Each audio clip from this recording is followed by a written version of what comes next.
Maswali. Mheshimiwa Mwenyekiti, tumeona kwenye hotuba ya Mheshimiwa Waziri Mkuu, pamoja na mambo mengi aliyozungumza, ameweza kuzungumza namna ambavyo uwekezaji na uendelezaji wa wafanyabiashara unaendelea kukua mwaka hadi mwaka.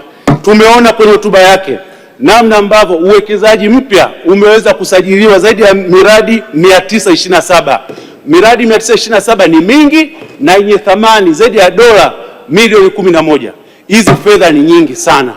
Hivyo tunaona nchi yetu inavyoendelea kuweka mazingira mazuri ya uwekezaji. Lakini pamoja na mazingira mazuri ya uwekezaji ambayo yako ndani ya nchi yetu, bado tuna changamoto ya regulatory kuwa nyingi. Kodi za serikali ni nyingi. Kila mmoja anaangalia namna mahali pa kupata fedha.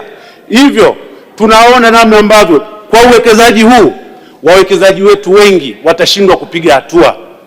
Mathalan, kwa wilaya yangu ya Chunya, sehemu kubwa ya uwekezaji kule ni uchimbaji wa madini.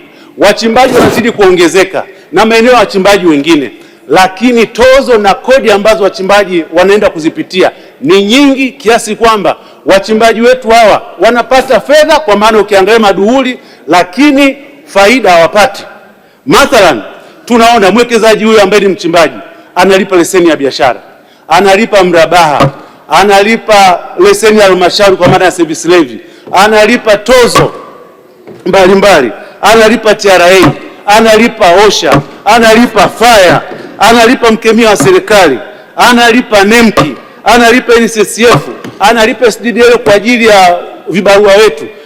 Tozo na kodi ni nyingi sana. Hivyo tusipofanya juhudi za makusudi, wachimbaji wetu na wawekezaji hawa wataweza kuwa tunawatafuta wengi, lakini mwendelezo wao unakuwa haupo. Nishauri serikali ichukue juhudi za makusudi kuona namna ya kupunguza hizi authority ziwe chache na kodi ziweze kuunganishwa ili kuweza kumsaidia mwekezaji katika nchi yetu. Bila kufanya hivyo, leo kila mmoja ana mamlaka ya kufungia biashara. Mtu wa OSHA anaweza akaja akafungia biashara hujalipa, TRA akafungia biashara hujalipa, halmashauri akafungia biashara hujalipa, mpaka mtu wa kijiji anaweza kwenda kufungia biashara. Sasa hatuwezi tukawa na mfumo ambao uko holela kiasi hiki. Lazima serikali ione namna kuwe na utaratibu maalum wa watumishi hawa na mamlaka hizi ziweze kuungana kwa pamoja ili kuweza kumsaidia mwekezaji, hasa uwekezaji kwenye sekta ya madini. Mheshimiwa Mwenyekiti, pamoja na haya lakini tumeona nchi yetu maeneo mengi mvua nyingi zinanyesha. Mvua hizi zimeharibu barabara nyingi, mvua zimeharibu madaraja. Kila mbunge anayesimama hapa anazungumza changamoto ya barabara. Tuone namna gani serikali ichukue kwa hali ya udharura kutoa fedha ili barabara hizo ziweze kutengenezwa. Tunafahamu serikali ya awamu ya 6 imepandisha kwa kiasi kikubwa sana bajeti ya TARURA kutoka ilivyokuwa inaingia zaidi ya bilioni 290 mpaka leo tumefikia trilioni 1.2. Lakini pamoja na kupandisha bajeti hii kuwa kubwa, bado uhitaji wa barabara zetu, hasa barabara za vijijini, bado ni uhitaji ni mkubwa sana. Hivyo tuone namna ambavyo twende tukazifikia hizo barabara ili wananchi wetu wa kule vijijini, barabara ambazo zimeharibika. Mimi mathalan wilaya yangu ya Chunya, barabara ya kutoka Kiwanja kupita Rumanjiwa kwenda Ifumbo imeharibika sana. Njia panda kwenda Sangambi imeharibika. Chunya mjini kupita Chokaa kwenda Mapogoro imeharibika. Barabara ya kutoka Lupa kwenda Lualaje na barabara nyinginezo. Lakini hizi zote zinahitaji fedha nyingi za kutosha ili zikatengenezwe.